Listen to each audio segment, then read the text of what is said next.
the power of grassroots mobilization and the voices of those who cast their vote in democracies.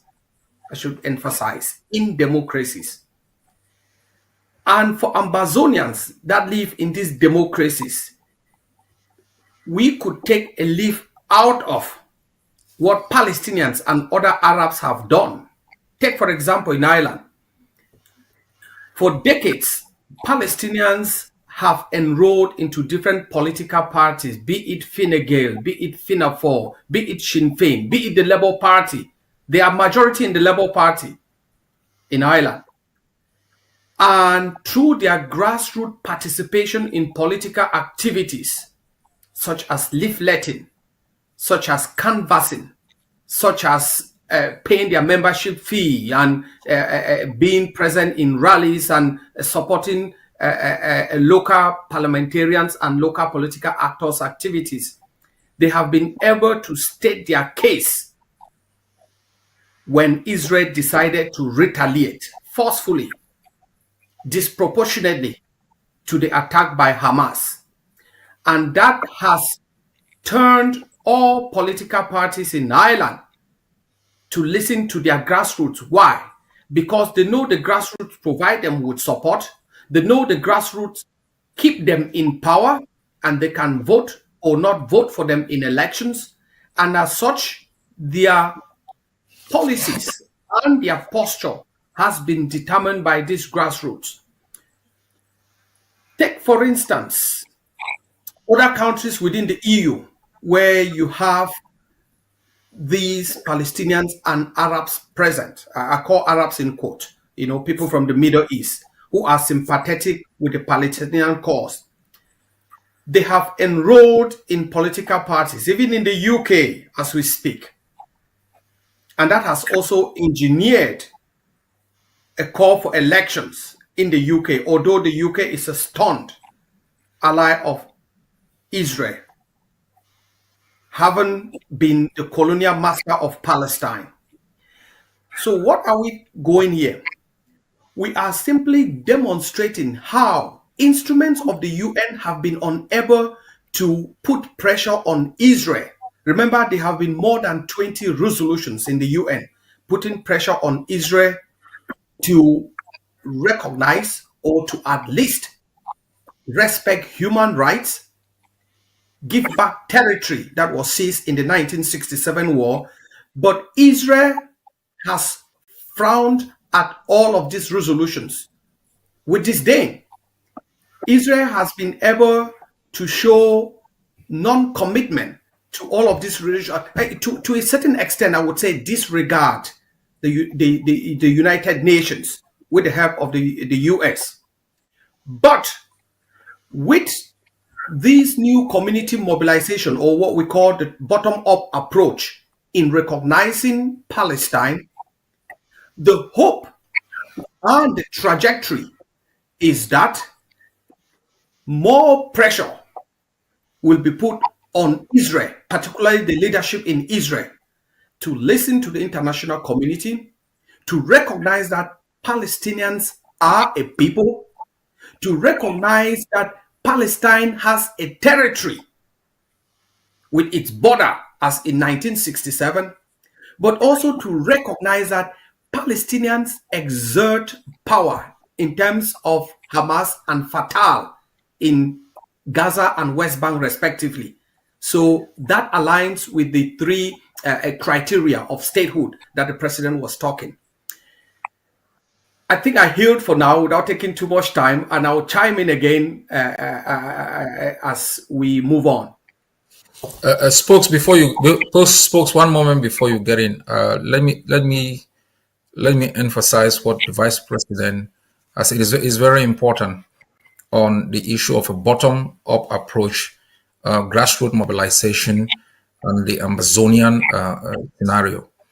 Realize that from 2017 to about 2020-21, Amazonian grassroots mobilization altered, several policies within Western powers, from London to Berlin to the United States. there were several resolutions in the US Senate due to Amazonian grassroots mobilization. The importance of grassroots mobilization cannot be overstated. If you see what is going on in US campuses with students sitting, and if you take the case of the United Kingdom with the elections called up in July, or if you take the change in policies by the Biden administration in not sending certain kinds of munitions to to Israel, or tying the sending of those ammunitions to the allowing of aid. It has not simply been because the US administration has decided to alter its policy. They realize it's an election year. The grassroots mobilizers can alter, the outcome of the election, and would affect the Democrats in a very significant way. So these two approaches, from the static or institutional approach, which has failed in the last 50 years, to to the bottom-up approach, which is altering the way that policies are formulated, actions are being taken within certain countries, uh, should really remind Amazonians of the importance of their actions. And that's why in my last outing, I made it absolutely clear that between now and October 1, it is important for Amazonians to reignite the spirit of grassroots mobilization and to be part and parcel of the vehicle of change that is needed at this particular moment for the case of our country. Spokes, let me let you chime in. What, Mr. President, what you have said in terms of the three criteria that made that qualifies a state or a people to be recognized, and what the Vice President has also stated in terms of grassroots mobilization, those things are very important. You can have that grassroots mobilization. One of the reasons, and something we all need to be studying, is why has the grassroots mobilization now intensified? The conflict has been going on for a very long period of time, even before all of us were born. Why has now that grassroots mobilization intensified? And why do so many young people across the globe, including in Canada, in Norway, in the United States, in Ireland, all across the globe, why are they so much interested, engaging, and carrying out actions to push to not only the end of this conflict, but to make sure that the Palestinian people can have a state of their own, can gain that recognition, and have an established government that can take care of the affairs of the Palestinian people? That's a question we all should be asking and be examining. It comes to what did Netanyahu ultra religious zealots are doing in Gaza in the name of religion, in the name of their birthright to that piece of real estate. What Netanyahu government is doing to the hundreds of thousands of Palestinians. As of today, more than 35,000 Palestinians have been murdered, most of them children. 90% of all hospitals, schools, churches, mosques, communication systems in terms of foreign TV studios, radio stations, NGOs have all been bombed completely to the ground. These things are unconscionable. These are nothing any father, any mother, any child can accept as a response to an act of violence.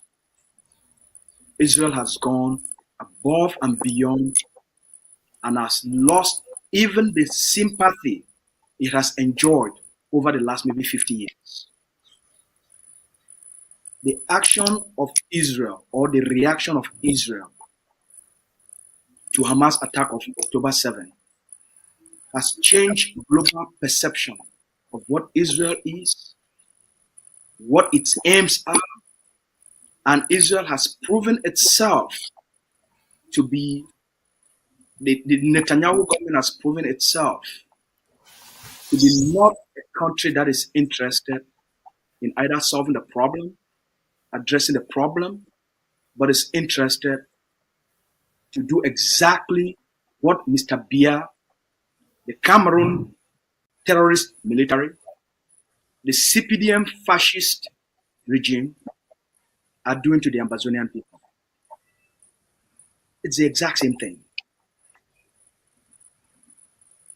Dispossession, extermination, all reports from the human rights, from the Amnesty International, all reports from Human Rights Watch, all report from Ben Salem, the most human rights organization in Israel.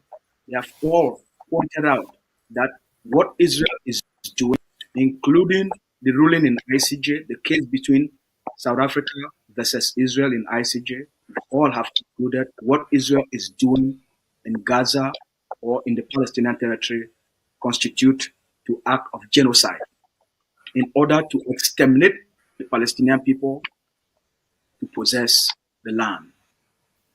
Those crimes, the killing of women and children, the killing of babies, rendering millions of people homeless, these things have pushed the young people, young Arabs, young Americans, young Europeans, young Canadians to the streets, to campuses, to tell global elites, this cannot go on. We will not allow this to happen again, not in our lifetime. You may have done those things in the past. We will not accept that. And anyone who stands to support these crimes, the killings of babies, the killings of mothers, just destroying entire communities, entire cities, and entire towns, if this is what we support, your government will go down. This is an information campaign, a grassroots mobilization based on a conscience, a love for humanity, a call for the respect, the rights of children, the rights of people to exist, the right for people to have their own state. What we are seeing is it's a grassroots mobilization driven by an ideology, a new ideology for the respect of human rights, a new ideology for the respect of those international laws that have been crafted by these nations. But because of global power, they will disobey, disregard those international laws because of global power. But the power of the grassroots, the power of community mobilization, the power of information communication, the young people that control TikTok, Facebook, YouTube, that's the currency of today. The Amazonian people have done really well. We've used that same grassroots mobilization. We've used that same utilization of social media, of Facebook, of YouTube, of TikTok to drive our message and change international perception for the Amazonian cause.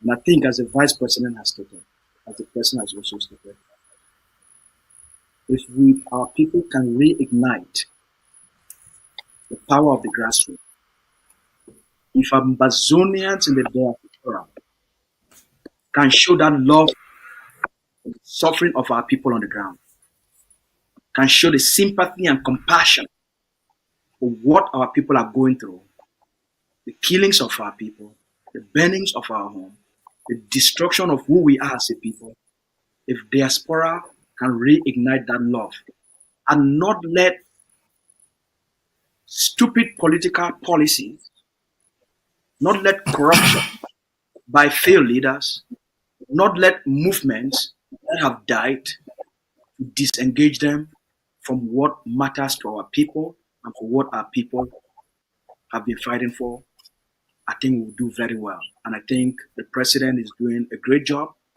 in leading the Amazonian people, showing an example, re-engaging, reigniting the commitment and the passion of our people. I think it's a matter of time for most Amazonians to be re-engaged.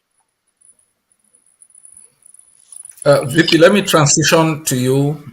I will do transition most of the time. I think thanks, spokesman, but for the very passionate, substantive arguments you've made. And I want to pick on to something you've touched before the vice president comes in. It's the idea of impunity, which has happened since October 7, after Hamas invaded Israel. I think Israel had an opportunity to act in a way that will solidify its support and its claim of its right to exist. I will go back into history after the vice president must have spoken to map the trajectory of the evolution of the Palestinian conflict and the creation of the state of Israel, and for our people to understand this tragic journey and how it reflects what we have gone through. But the aspect of impunity is very important. If you look at the actions of Israel, and if you look at the way Netanyahu has conducted himself, you see Mr. Bia immediately. The way Israel has made the argument is using the idea of the existential threat on the Jewish people. That is the argument that has been used for more than half a century to be able to justify disproportionate actions. And I believe the Israelites have been hijacked by these right extremists, the same way that the state of Cameroon has been hijacked by the thugs and the barbarians, and consistently using and I'm making the argument in a very smart way, rather than looking at a war against the Palestinian people. They have declared a war against Hamas because it resonates internationally, since Hamas has been declared a terrorist organization.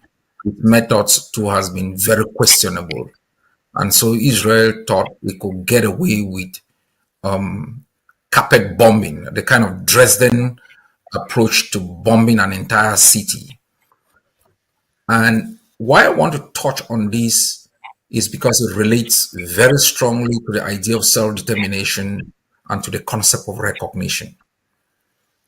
Every people have a right to establish a government over them, because that is the instrument that can be used to exercise both state obligation and state rights. One of the most important aspects of state obligation is the protection of the people within that state. That's why the third element of state recognition, which is the demonstration of power, which can be reflected in the establishment of a government, is very critical in recognition. And the fact that the Israelites have systematically, I'm not talking about it's a policy, and all of us follow the case in the ICJ between South Africa and versus Israel. And we saw clearly how the South Africans demonstrated the policy of intent in the actions of Israel. It proved it clearly that there is an element of intent in terms of the rhetorics, in terms of the planning, in terms of the systematic approach to delivering this kind of violence.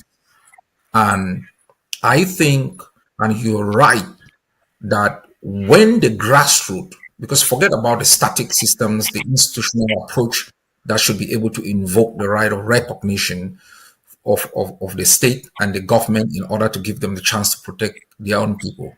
Once the grassroots became drew the conclusion that the states, the institution are trapped in a system that they cannot extricate themselves from.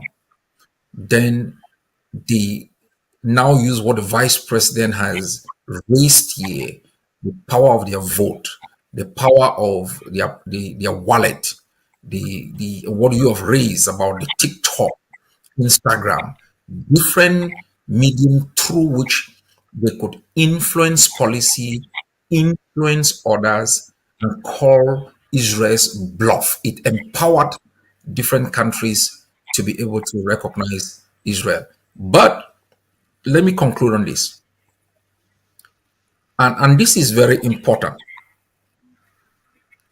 When you see the actions of Cameroon in Ambazonia, when you listen to people like Atanganji, if you listen to people like Bia, you know definitely that the use of state violence in a disproportionate way is a policy. The burning down of villages, the burning of homes, the threatening of young Amazonian males, they are all policies designed to exterminate, designed to eliminate viability, the imposition of conditions that are incompatible with human life also fulfills this kind of systematic violence. And as you have called, I hope Ambazonians will come to the realization that continuous engagement, continuous mobilization will alter our collective destiny. VP. Thanks a lot, Mr. President. Thanks, spoke. And you have clearly likened the actions of Israel in Palestine to those of Cameroon in Ambazonia, and why Norway, Ireland, and Spain would intervene through grassroots mobilization, through grassroots call for something to be done. But it is also the case that Norway and Ireland represent one of the leading countries in respecting the rule of law, human rights. Because you would recall, and Ambazonians would recall, Cameroon has tagged us rats. It's a policy. Cameroon has tagged us all inhumane names, and they follow on their policy to make sure that those considered as inhumane, the Ambazonians, are exterminated. And that has been done so much. But countries like Norway, where I know most Ambazonians would know this, the president resides in, countries like Ireland, where I reside in, these are countries that have stood both privately and publicly for human rights, for upholding international rules and norms. And as such, we can recall that all of us sitting here have been reported to our different institutions by Cameroon in an attempt to dehumanize, in an attempt to circumvent the principles and the values that these two states hold dear and underpinned by their policies. So what are Ambazonians supposed to do in this situation? What we've been able to do in our countries of residence, and I think this might not come as a surprise, but it will be to many, is that the Ambazonian Governing Council, through the president, through the vice president, have engaged both at local level, at political and at diplomatic level, these two countries, to bait for Ambazonia. And I think we have severally told Ambazonians that there are countries that the Ambazonian Governing Council rather have engage to bid for Ambazonia. However, what Ambazonians need to do, remember, Palestine and those that support Palestine have been very vocal at the international, through international institutions, through the UN, through Human Rights Watch. But what has brought this change in approach is not the way different countries and different institutions at higher level have engaged Israel or have engaged the Israelites, but it is how the Palestinians have engaged in the political systems out of Palestine. And as such, it is my contention and my request for Ambazonians, wherever you are resident, join a political party. Ambazonia has depended so much on sympathy from the political elites in their different countries. They have depended a lot on people holding the values of humanity at heart in order to push the Ambazonian cause. But we have seen from the Palestinians that, well, in the last 10 years, they have become members of political parties. They have engaged in their local councils with their local politicians. And through that, with other approaches like the TikToks and rules, and to be seen to do the right thing, as these two countries said, that they want to be on the right side of history, Norway and Ireland, have been able to push the case of Palestine in the direction that Palestinians want. So, for Ambazonians, we have done very well in terms of community mobilization, but that mobilization has mostly been within the Ambazonian community. In the coming weeks and months, the AGOVC would be putting out a blueprint on how we can do community mobilization out beyond our community, especially for the diasporans, and how diasporans can participate and become engaged in the civil and political systems of their own countries, even at local level. You don't have to stand for elections, but you can. Palestinians and Nigerians have shown us. Even without standing for elections, you can influence policies. You can go into the office of your local parliamentarian. You can go to the office of your local mayor. And because you hold the vote, because you are a member of that political party or not, but of a different political party, and they know your vote can haunt them, and they know you have supported the activities of the party in one way or the other. Sometimes it must not be financial. It could just be by sparing an hour a week or an hour a month in order to engage in party activities, in order to attend party events, in order to influence policy or to make proposals. That in itself goes a long way, and it's a long-term approach. We have been kind of looking at short-term approaches which do not bear fruition. Palestinians have engaged in this long-term approach, and after 10 years, we are seeing the results. We know they have done that, but it is in the last decade that Palestinians and those sympathetic with Palestinians have used grassroots methods in order to galvanize support, in order to push their own agenda, because they realized that international institutions were so political and they were so neo-colonialist in their posture. And as such, they could not make any headway. Therefore, they looked for other methods. So this is where we are. And I think the journey that Ireland has undertaken, I will chime more on that to where they are after the president speaks.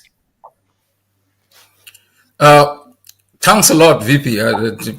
Rich content. I'll let the spokesman chime in before I come in on the trajectory of or what I call the root cause. We always talk about the Ambazonian case. We talk about the root cause of the conflict between us and Cameroon. I would like to touch on the root cause of the Palestinian-Israeli conflict and how that reflects in its entirety, historically and in terms of the moment, the situation that we face with Cameroon. Spokesman. Thank you, Vice President. What has happened with Spain, with Ireland, with Norway? The Prime Minister of my own country here, Mr. Trudeau, has made a statement. The Minister of Global Affairs said Canada is also looking and taking steps to recognize Palestine. There are certain conditions Canada has to fulfill. So the dice will keep rolling in favor of the future. What has happened here is the excessive use of force. Netanyahu response, disproportionate and overwhelming response to destroy and kill massive number of children, of women, and destroy entire cities. No father, no mother can live with that. The world has not acted the way it should have acted to halt this aggression, to halt this destruction. So states like this will take these bold moves as a leverage, as a signal, as a message to someone like Netanyahu and the Israeli government to tell them, if this is what you are going, this is how you are going, these are the steps we will take to stop you and to stop your killings, to stop your destruction, to stop your human rights abuses, to stop your war crimes, to stop your crimes against humanity. These are very powerful statements against Israel. These are very, not only politically, but very symbolic and significant steps in altering international behavior. Mr. President, I know you have a lot to talk about this. I will let you talk about this and package it in the way that it will fit into the context of why states, why the recognition of Ambazonia is inevitable if Mr. Biya and the Cameroon Ropes government continue with their war, with their genocide and the war of Amazonian people. The world will have no choice than to recognize Amazonia in order to stop the abuse. Thanks a lot, Mr. Spokesman. Something is very important here, and Amazonians will have to understand this. Recognition is important in giving a state kind of international personality. Recognition is important in establishing relationships with different countries. It may not be necessary in your existence because you can still exercise state power without formal recognition. We have Palestine, though recognized by more than 130 countries, is not having a UN seat. We have Taiwan, though not basically recognized, is exercising power. We have even Somaliland, just been recognized by Ethiopia in a questionable way, but yet it has been exercising a state power. Recognition is important, but Amazonians must take into the that the three conditions that are necessary for the a state to be recognized are basically almost fulfilled. Having a territory, having a people, and exercising state power. And that brings me to another point before I get into the historical trajectory, which the spokesman had spoken about, I think, more than 6 months ago, the concept of self-government. And I think the vice president also touched it here. What Ambazonians need to do is to exercise self-government in terms of their education, in terms of leveraging their power in taxation, in terms of ensuring that policies that are inconsistent with the survival of Amazonians are enacted, in ensuring that there's a clear demarcation and rules on the ground that gives a very strong and positive relationship between our forces and our people, and in basically making sure that the actions of La Republic, its policies on the ground, are seen as alien to the Amazonian community. And I think the Amazonian Governing Council has been able to provide that leadership. But let me touch a bit before I go to the Vice President on this trajectory. It's very important because people are asking the question, how did we get here? you know, yeah, these people have been fighting every day. What happened? People have many stories. We have even biblical stories about whatever we talked about. That's where things happen. Jerusalem is there, you know. So what is happening in God's own territory? And so if in God's own territory there is perpetual fighting and suffering, what hope do we really have? Mr. Pierre needs to know that we are ready and we will take it to the very end until our people are free. La Republique for no say, Mr. Pierre for no say, we will take until the very ending until Amazonia be completely free. So Palestine has been a British mandate. Familiar? Palestine has been a British mandate as far back as from 1917 till up to 1947. It was a British mandate.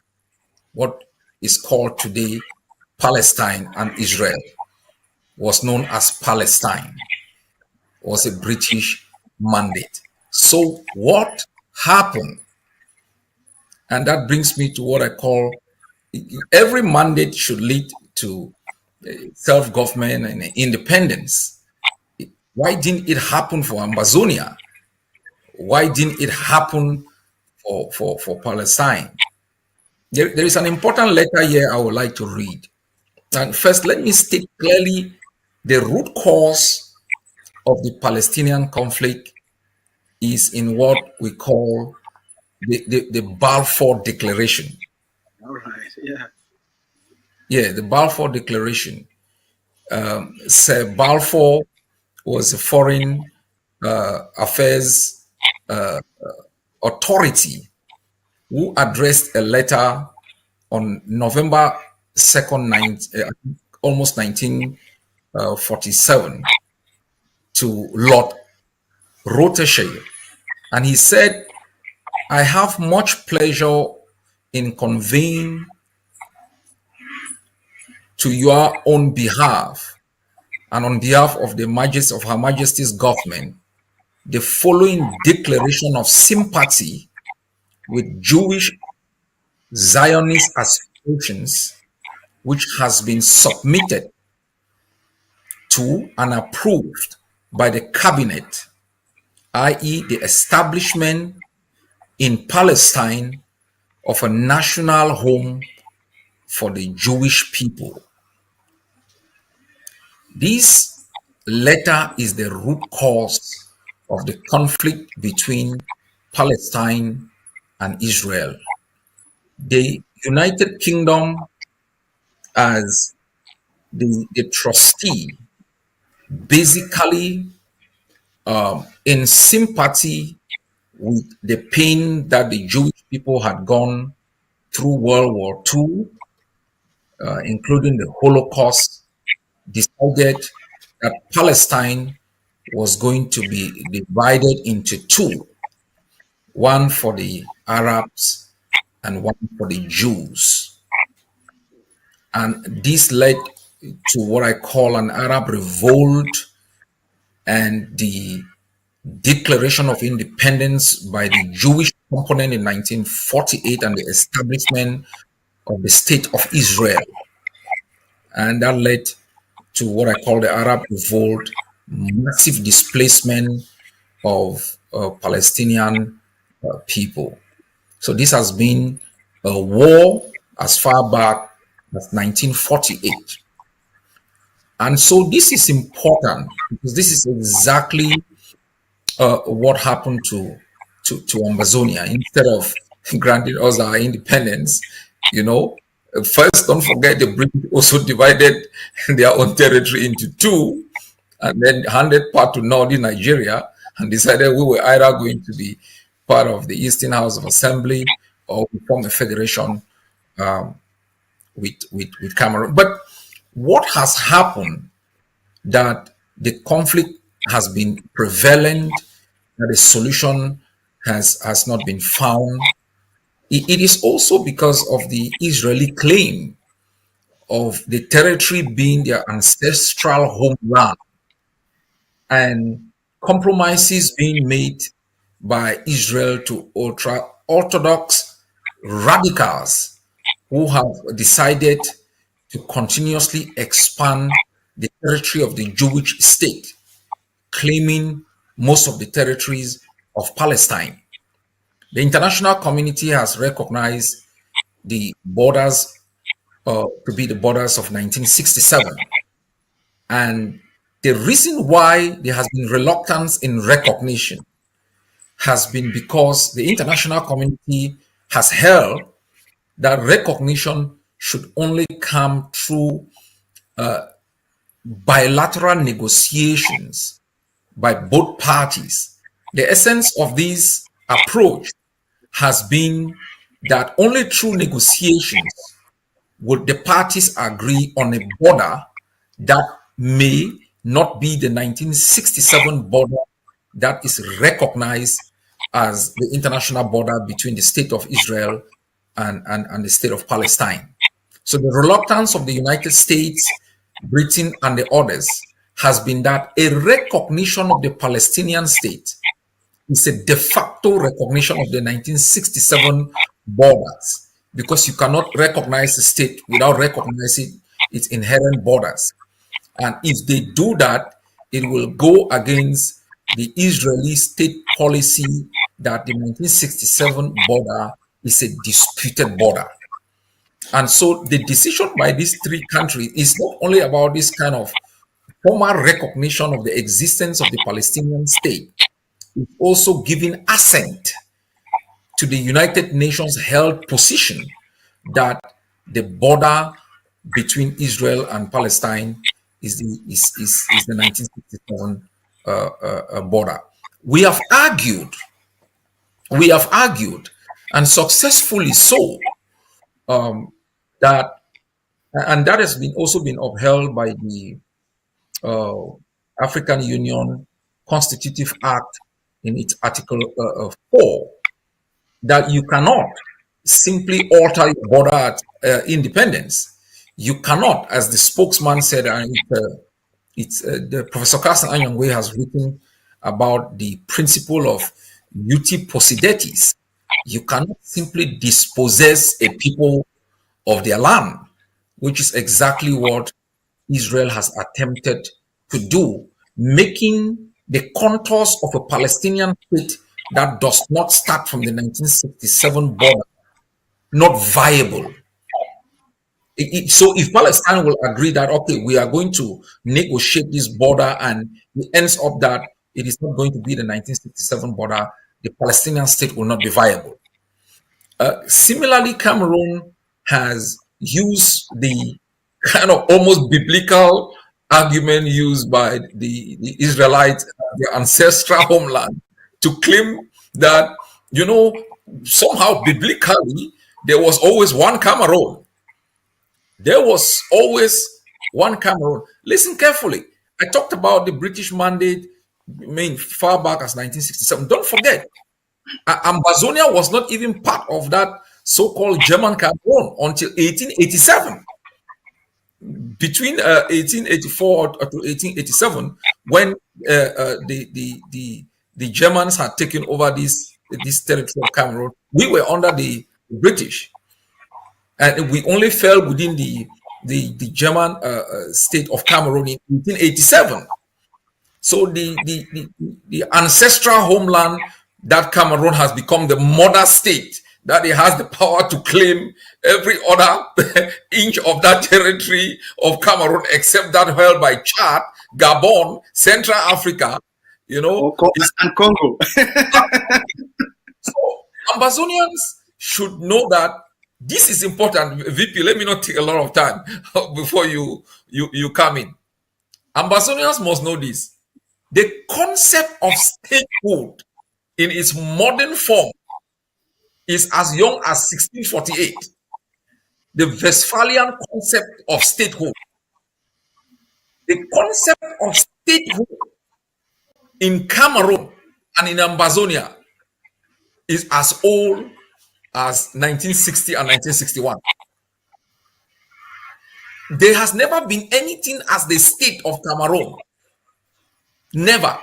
There has been the territory created, stitching together peoples by colonialists. And when I read somewhere, somebody said, "Oh, who gave you the right to just ascribe yourself Ambazonia?" And I said, "Well, thank God it's indigenous." I mean, if you are claiming that we don't have a right to ascribe to ourselves Ambazonia, what gives you the right to simply take what some guys passed around in Ribauri and Son Janga and call it Rio dos Camaros, and you then assign to yourself the name Janga, and you are able to have the audacity to question people who ascribe to themselves a name that is indigenous to their existence? So Ambazonians should relegate all of these historical fallacies. They should reject all of this ngongo nonsense. They should be able to know that our existence is not subject to any international arbitration, is not subject to the whims and caprices of colonial apologies or what they think. All their historical fallacies is debunked. All their claim about so-called ancestral homeland is a fallacy which we must reject. And I think the recognition by the trio of the right of the Palestinian people and inherently recognizing their border with Israel should give hope to our people that sooner than later, what is a reality is going to be attested through by other countries.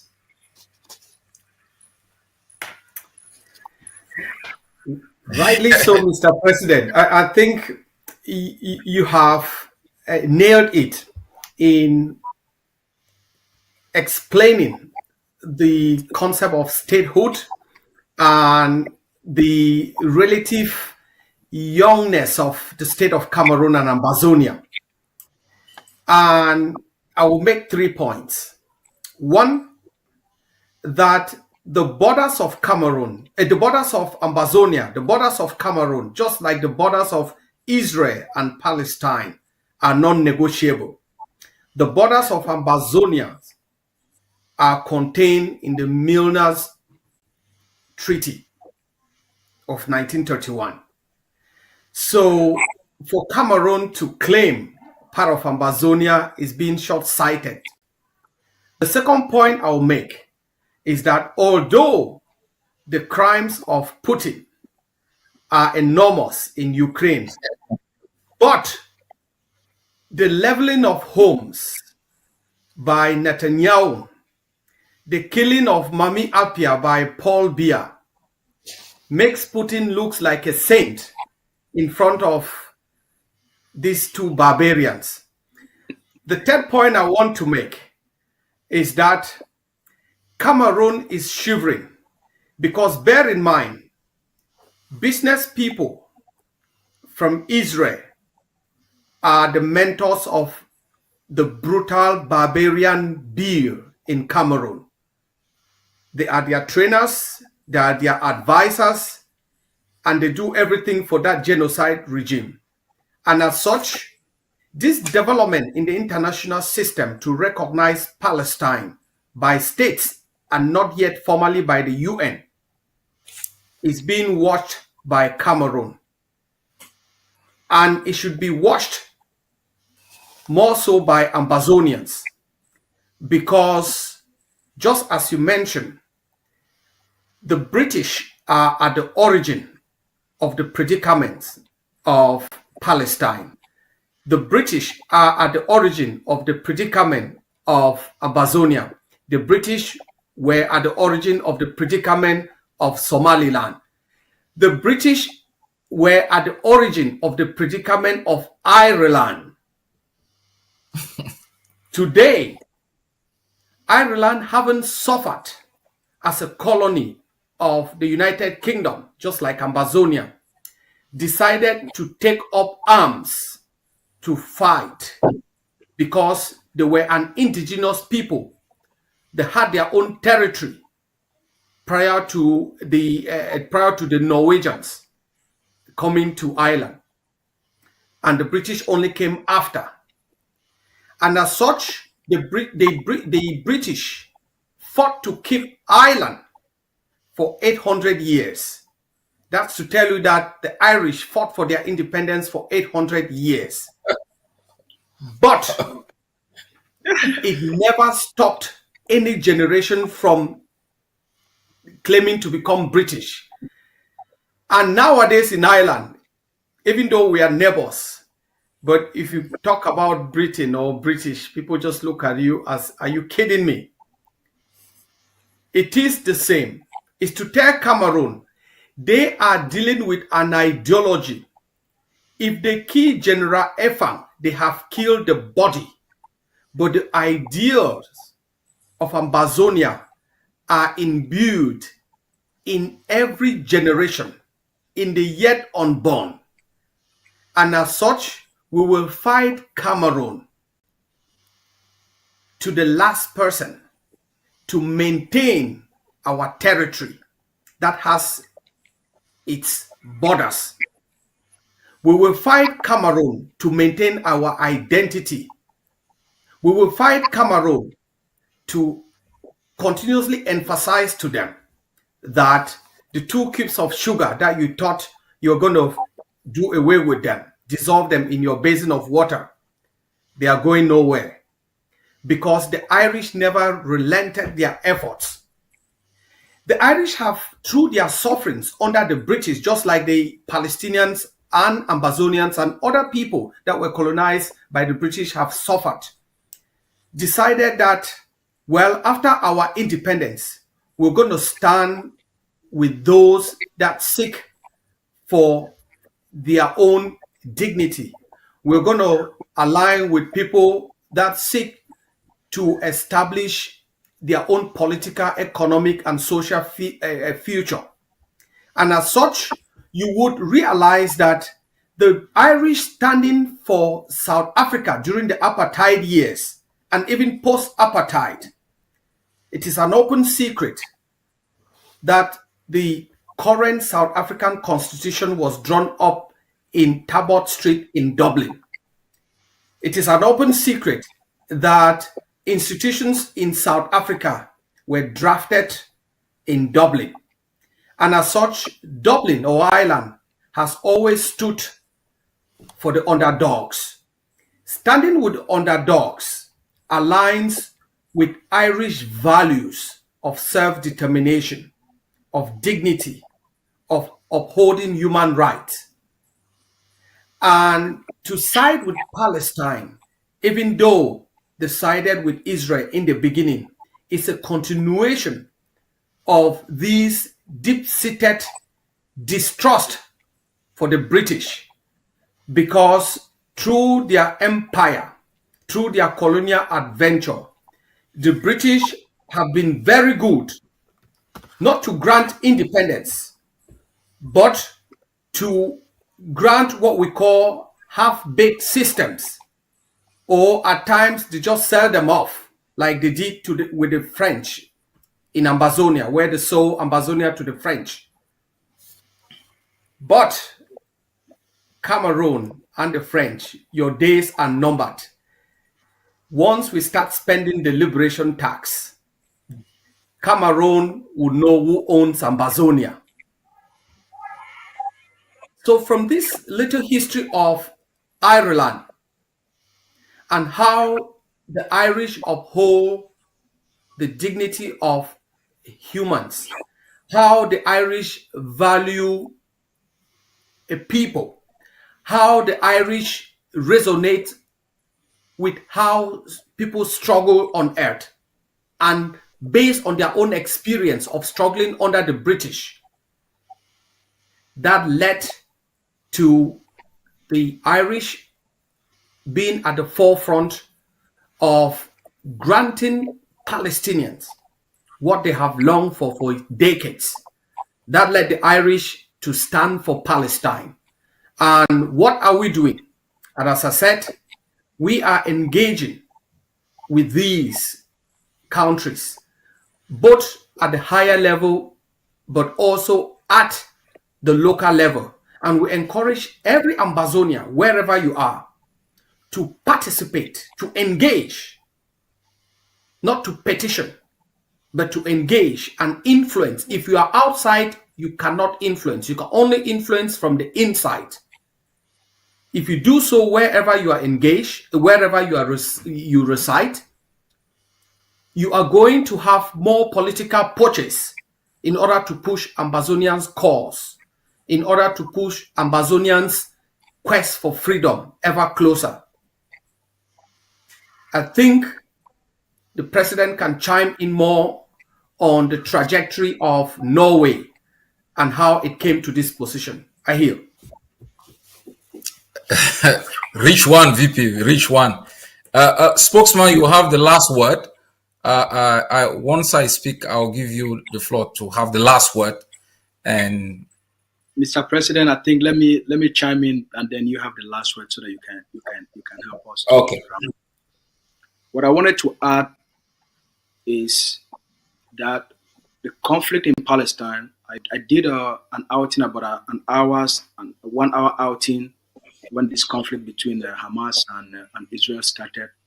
We talked about the root cause of this, and I talked more detail about the Balfour Declaration during that outing to educate our people about the consequences of the British policy to decide to create this. They actually wanted, when the British were looking for where should they create the state of Palestine, Ambazonia to be, it's very interesting to know that they actually were looking at Angola as well, not only Palestine, but they were also looking at to create the state of Israel in the current, to split Angola into two, to create the state of Israel in Ambazonia. So most of Israelis now, if that decision had gone forward, then Israel would have been created in part of, Angola would have been divided into two, and Israel will now be in the continent. That notwithstanding, this conflict has gone on for so long. Many wars have been fought. Israel has conquered territories within Palestine. In the 1967 war, Israel gained new territories. They include the Sinai Peninsula, which it traded for peace in 1979, the Golan Heights. They captured the West Bank, they captured the Gaza Strip, and East Jerusalem in the 6-day war. Cameroon has never gone to war with Ambazonian and captured any of Ambazonian territory. What we all need to know is, I've said this and we're going to, the failure of a people, when the people of Palestine had the land, even before the Israeli came, they failed to organize themselves. They failed to develop themselves. They failed to build themselves. They failed to build a state for themselves. Even before the Balfour Declaration, Ambazonians, they gave us through trusteeship, through the mandate, and then through trusteeship. We failed to develop ourselves. We failed to build ourselves. When we left the Eastern House, and declare self-governance. We build institutions without protecting them. There are consequences for any people that cannot protect themselves. When the Jewish people move in, when they gave them a homeland through the Balfour Declaration, and they moved themselves all across the globe, people that were homeless, they decided to do one thing. The first thing they did was to build power. They've been given a homeland. They wanted to build dignity for their people. They used the education, they used their wealth, they used their knowledge to build a society and to give the Jewish people the dignity they've never had. They've always lived as humiliated people.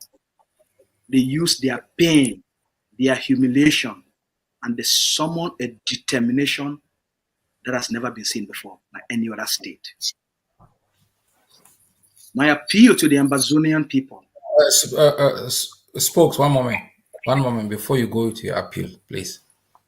I just wanted to add something to what you are saying, and which is consistent with what the vice president has said and what the deaf chair was trying to call in to participate. So I'll possibly allow him call in. But please, before you make that appeal, one of the things the Jews have also done is to do exactly what the vice president has raised. They have integrated themselves in every socio-economic and political structures across the globe and influence power. Everywhere you go, in the biggest businesses, in the corridors of power in the United States, somebody is there from the Jewish community to speak for them.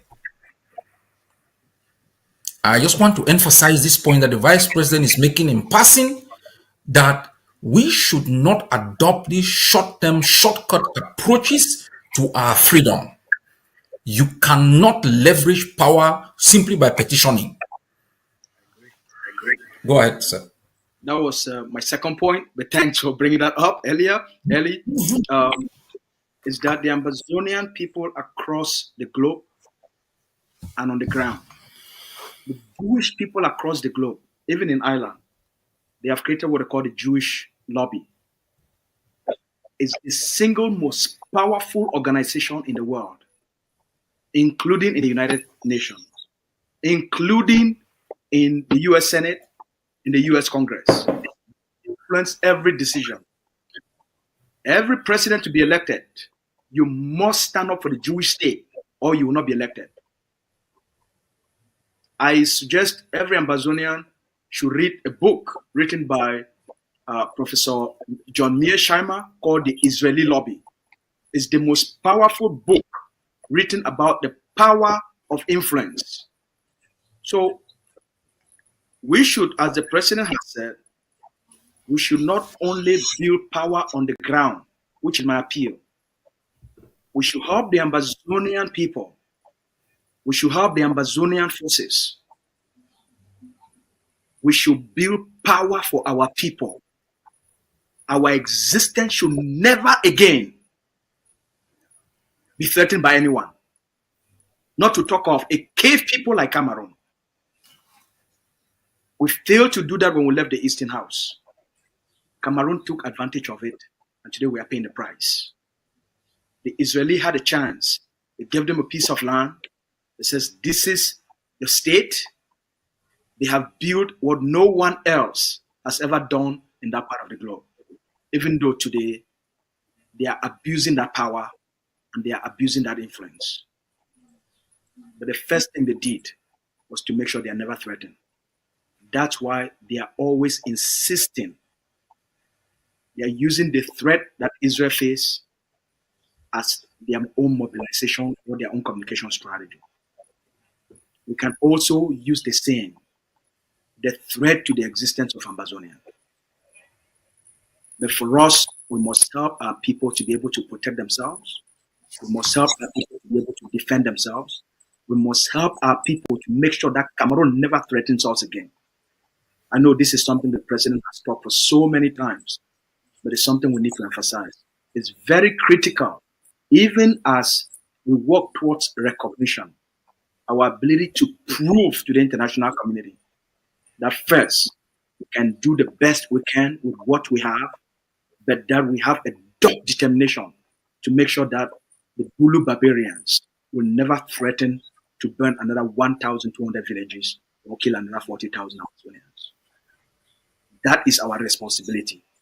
First, as Amazonians. Second, the diasporans. All Amazonians in the diaspora, just as all Palestinians, have played a critical role in altering policies in the West. We Amazonians in the diaspora, as the Vice President has said, we have a moral, national, patriotic responsibility for those who left back home. For those who left back home. We owe them so much. They are paying a price. The best we can do it is to support them with the policies and the leadership is provided. Thank you very much, Mr. President, and thank you very much, Mr. VP, for this exchange. Thank you. The dev chair is on the call. He wants to participate. It looks like we are gingering the dev chair and others. So I will come back. Dev chair, unmute yourself. All right. Hello, Mr. President. Yes, you are live. You are live, boy. So you can chime in. Oh my goodness, your discussions got me up. Yes, come in. The Vice President is listening. The spokes is listening. I want to thank the VP spokes. This has been a very, very rich and enlightening conversation. The most disappointing thing is that it had to take thousands of deaths before the herd mentality in the West got broken. They have one foreign policy, all of them. They follow one beat, one drum, and it had to take the massacres and murders in the tens of thousands for a break to happen within them. It is something that at this particular moment I am really in awe and in shock that the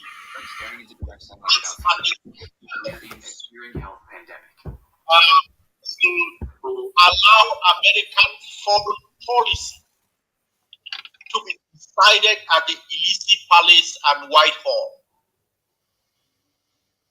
And they are at the brink. If not, they have lost Africa because of that. It is a real disappointment when I saw the South African submission at The Hague. And I sat there as an African and I asked myself how those who should be batting for Africa are expending so much goodwill, so much effort, jumping over genocides happening in their own backyard to go and parade in front of the world, batting for others. The South Africans cannot claim ignorance about the suffering and the massacres going on in Amazonia. They cannot claim ignorance of what is happening in Congo. How is it that the plight of these Africans does not register to the same degree for them? And that is we Africans. So while I empathize at this particular moment, there is nothing satisfying about any of these developments where I'm concerned. Where is Laurent Gbagbo? Where is Laurent Gbagbo? Where is Gaddafi? Have these people done one tenth or 1 millionth of the disasters that are occurring in Palestine and in Europe? Gbagbo is in prison. Gaddafi is dead because of an idea that they are massacring their people. They are slaughtering their people. Why the Mr. Paul Bias are accepted, why the Americans roll them the red carpet, and the Europeans. You know, we the people, we must rise up as the Amazonians are rising up, and ordinary Africans and all over the world must rise up for Africa and these struggles that are going on in Africa. It is our only way out, because depending on declarations from these people, I don't think Rwanda even resulted in a declaration for them. So we have to form that alliance, the alliance that has pushed the Irish government and the others to break ranks with the people, with the grassroots. And they must realize the genocides that are being fostered in Africa. Okay, Mr. President, spokes VP, una please the name. Thanks a lot, DevShare. Thanks for coming. Mr. Biya needs to know that we are ready and we will take it to the very end until our people are free. That completely for no self. Mr. Biya for no self. We will take until the very ending until Amazonia be completely free. Mr. Biya needs to know that we are ready and we will take it to the very end until our people are free. That completely for no self. Mr. Biya for no self. We will take until the very ending until Amazonia be completely free. Meaning, passionate. See you later. All right. Let me. All right. Just leave. It looks like we are just the two of us remaining. Our spokesman has stepped out. VP, let me just. I will say something very short about Norway, but I would like to say something about the concept of power, which the spokesman has eloquently spoken about. You know, when we insist on arming ourselves, people think, you see, we think violence. People see arming ourselves as simply an art of, wanting war. No, it's based on the concept of power. The story of Israel is very important. Immediately, the Palestine was partitioned, Israel declared its independence. Before that declaration, the United States was worried because it had seen the preparation of other Arab states against that possibility. And if Israel will be able to withstand, any kind of Arab onslaught, Israel declared its independence. And since then, it has never looked back in ensuring that its power was unrivaled. It is the only nuclear power in the Middle East. It has continuously developed its power. It has continuously developed its alliances to be able to ensure that it is powerful enough. Unfortunately, as the spokesman has stated, it has used this power in also ensuring that its own security is at risk. When Amazonians left the Eastern House of Assembly Amazonians have been more philosophical in ensuring that, they can realize their dreams. They think by dreaming, they were almost like the kind of Martin Luther approach, this having a dream without building the kinds of institutions that will sustain that dream. Amazonians have believed that the justness of their cause alone, the legal validity of their case, the historical validity of their claim is strong enough to overcome the ruthlessness of a determined adversary. That is not true. My experience in the past 35 years has shown me that every time we have made any claim, no matter how small, Cameroon has developed a big picture approach. If you say, oh no, we want a university, Cameroon is not looking at the university. Cameroon is like, what does that mean? After university, what next? If you talk about anything, your educational system or your legal tradition, Cameroon is not simply looking at the law or educational system. It's like, this is going towards independence. And Cameroon comes in with power to suppress us immediately. That is why in the last 7 years, we have spoken nothing other than shoring the Amazonian power.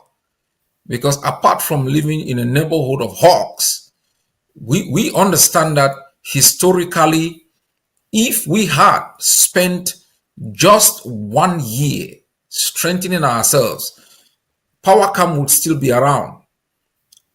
Our road infrastructures will still be around. Our banks will still be around. All the parastatals that drove our economy will still be around. Our internal airport will still be around. The Tico Seaport will still be around. The Victoria Deep Sea Port will still be around. What were we doing? We were dreaming while awake. What are we left with? Edea, Douala, Yaoundé, French, everything about us taken away by Cameroon. But let me compare that to the Norwegian journey. The population of Norway is 5.5 million. We are almost 10 million. Population of Amazonia, 10 million. Norway has a GDP of about 580 billion US dollars. It's one of the richest countries in the world. All the resources that Norway has are the same resources that we have in Amazonia. If you look at Norway's history, Norway was almost 400 years in union with Denmark. The Norwegian and the Danish language are similar. Norway was almost 100 years in union with Sweden. The Norwegian and the Swedish language, is also almost similar. Currency, the same, until the euro came into town. But what is important here is that why did Norway not simply surrender itself to Denmark? Why did Norway not simply surrender itself in a union with Sweden despite the similarities? Why did it have to declare its independence and assert its sovereignty over its own territory? Why is is Scotland, with devolution of powers, democracy, the respect of human rights, not simply surrender itself to the United Kingdom? It's fighting for independence because people have pride reflected in their identity, and that no matter the conditions of luxury that people find themselves under dominion, they always seek to make sure that they have a sense of pride in independence. 1940, Hitler rolled tanks into Oslo and took over Norway. The king and his son escaped into a city called Molde and then later escaped to London, where they were at the Buckingham Palace. And Hitler started bombing London. And they moved up to Scotland. And from exile, they organized the resistance against Hitler. Hitler appointed a Norwegian, Quisling, as the prime minister, a former officer in the Norwegian force. Why did Norwegians not simply say, "Oh my God, it's our own son who is the prime minister, so we should acquiesce to the occupation of our land"? Norwegian teachers rose up when Hitler attempted to modify the Norwegian education. They rose up. Hitler, the Germans arrested over 500 and took them up to the north of Norway that was very cold. The underground resistance raged on until Norway was liberated. So, union with Denmark, they didn't give up. Union with Sweden, they didn't give up. Occupation under Germany, they didn't give up. And today, those who didn't give up will look back with pride of the decision they made. And all those enablers in Norway, all those collaborators, all those colonial apologists, their great-grandchildren have their heads buried in sand like ostrich in utter shame. And today, Norway collaborates with Denmark, with Sweden, like nothing happened. So that is the trajectory that the Vice President has explained with respect to Ireland. And that's the similar trajectory that you find in here. I'm amazed by this history. Every 8th of May, which is the date that Norway was liberated from German occupation, every constitution came into force. The Norwegians go out, children, to remind these children of the sacrifices made to be able to have this country. And I was a participant during the 17th of May celebration just last week. I listened to the speech of one lady. It touched me. And she said, "Don't take your freedom for granted. Don't take your freedom for granted." And after she was done, we met along the sidewalk and I shook hands and I said, "Good speech." And I said, "I quite love the part when you said people shouldn't take their freedom for granted." She said, "Yes, because she has lived in many places where there is no freedom. And she understands what it means to have it.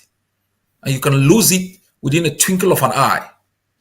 Ambazonians, we must build power.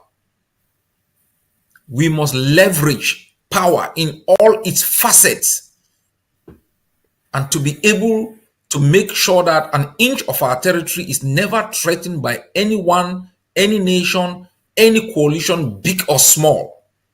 We must develop a long-term approach to our freedom and avoid shortcuts and learn from the history of others who have made it and learn to persevere, to sacrifice, to do the hard job that is required to be done by every people who face a brutal neighbor determined to prevail over you, even using genocide. VP, you have the last word. Thank you, Mr. President. I think you have captured why we fight and the approach and policies of the Ambazonian Governing Council. Ambazonians, we have prevailed not because we are too strong. We are not yet strong. But Cameroon has got the message that in its history, it would never, ever try to rule Ambazonia again. That is why our policies have been designed, as the president has said, not for warmongering, but to make sure that during our quest for freedom and after independence, every Ambazonian will be armed because we reside in a rough neighborhood, east and west. That would give us what I term the Israelite advantage. That would make it clear, as the president has said, that any coalition, big or small, can never threaten Ambazonia. Ambazonians, that can be done, and that will be done in the territory. But also, you need to engage the political systems, the social and civil systems in your country of residence in order to start the journey to the long-term approach to our freedom. Because even after freedom, we need to have partners. We need to influence decisions, just like the Palestinians are doing, just like the Israelites have done and they continuously do in different capitals around the world, because they are embedded in the system. You cannot change a system if you only petition. You cannot change a system if you depend on sympathy. You only change a system if you have political purchase, if you militate for that political, economic, social, civil system. So, and as such, I believe in the Ambazonian spirit. I believe in our quest for freedom. I know Cameroon is shattered. We only have one thing to do, to make sure that our power is unrivaled, to make sure that all the infiltrators, all the enablers, and all the barbarians that are present in Ambazonia, they pack out or we send them in body bags.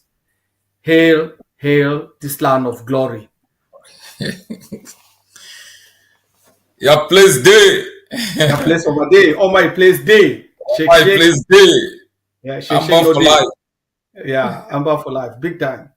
We either live free or we die fighting, and our young generation would continue. There is nothing more precious in life than freedom. Your freedom is in your hands. There is nothing more precious in life than freedom.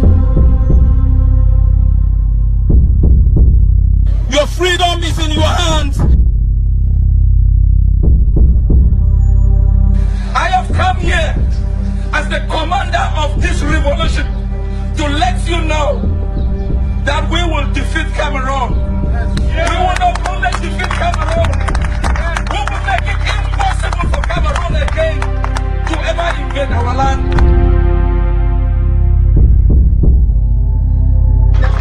Because this is the appointed generation.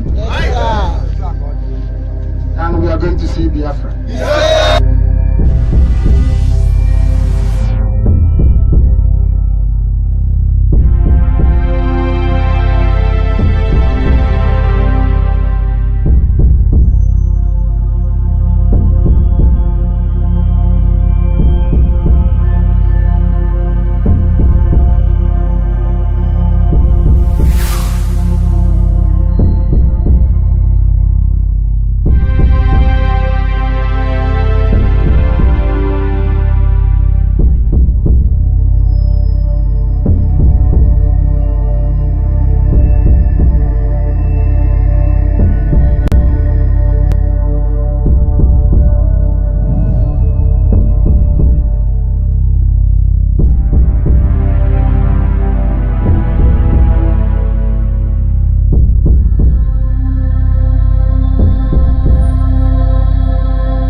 Legends to the hero, for God alone we gather.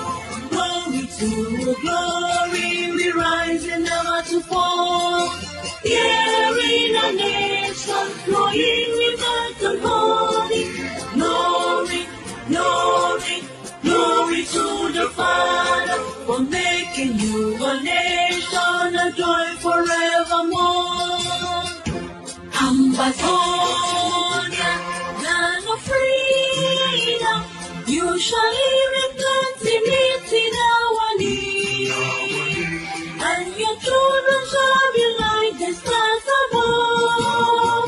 The Most High God being the watchman of this nation. Ambazonia, land of freedom, you shall live in plenty, meeting our need. And your children shall be like the stars above. The Most High God being the watchman of the Mr. Bian needs to know that we are ready and we will take it to the very end until our people are free. That completely for no say. Mr. Bian for no say. We will take until the very ending until Amazonia be completely free.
Drums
Mr. Pian needs to know that we are ready and we will take it to the very end until our people are free. Mr. Pian for no say, we will take until the very ending until Amazonia be completely free. Mr. Pian needs to know that we are ready and we will take it to the very end until our people are free. Mr. Pian for no say, we will take until the very ending until Amazonia be completely free.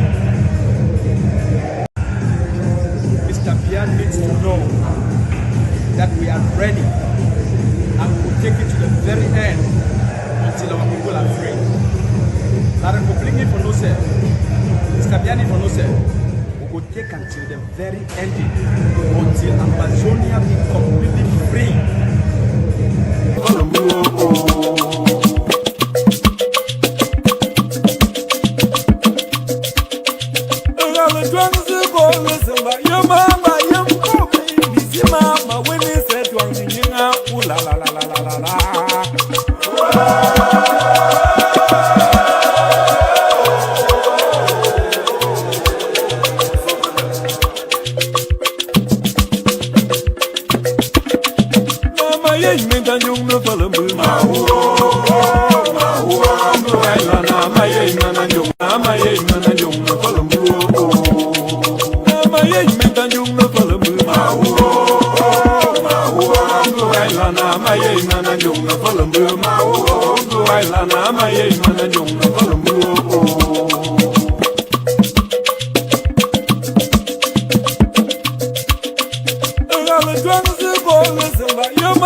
Mama,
mana jung na kolombu ma o go ai la na ma ye mana jung na kolombu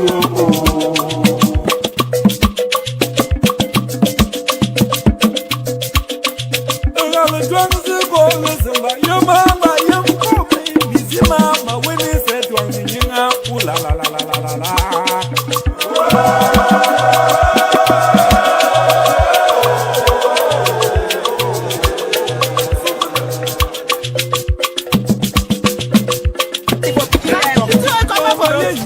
because in Nafari I born. Mama always. Mama can't this. Yes, Papa. Okay, so Over too much. So far, because my pikin is not the worker. I mean, my pikin is not the work for again. I say not the work for again. Yes. But I want to start for public if I move smoke. I said that they bear for me. Money no vede. Money no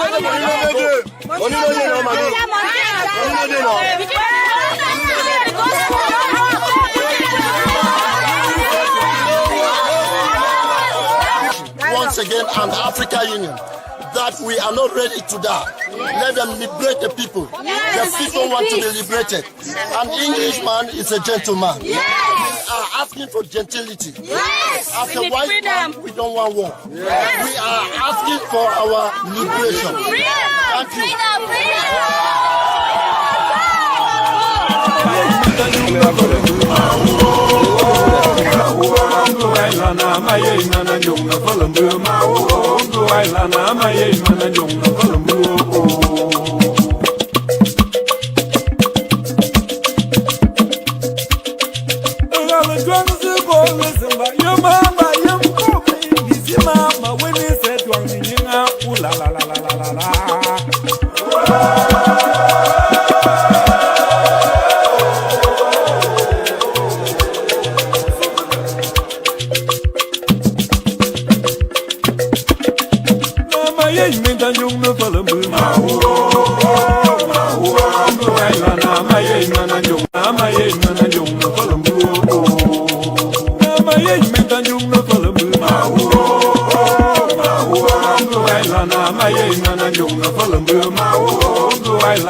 Our mothers are crying for their children that are in prison.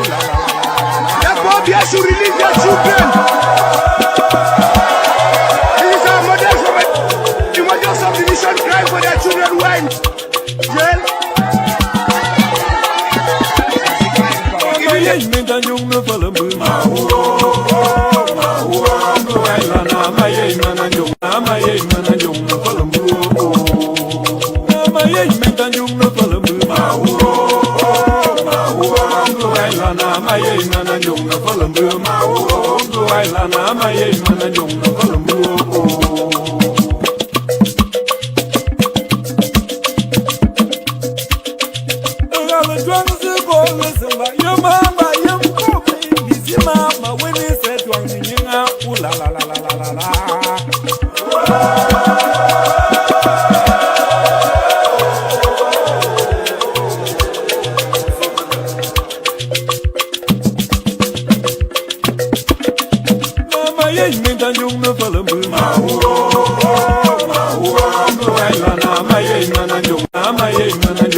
My fellow ambassadors, Mr. Bian needs to know that we are ready and we will take it to the very end until our people are free.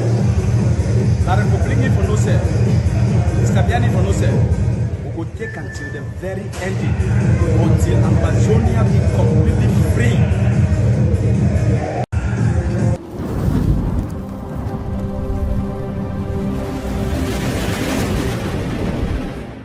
Welcome to ACN.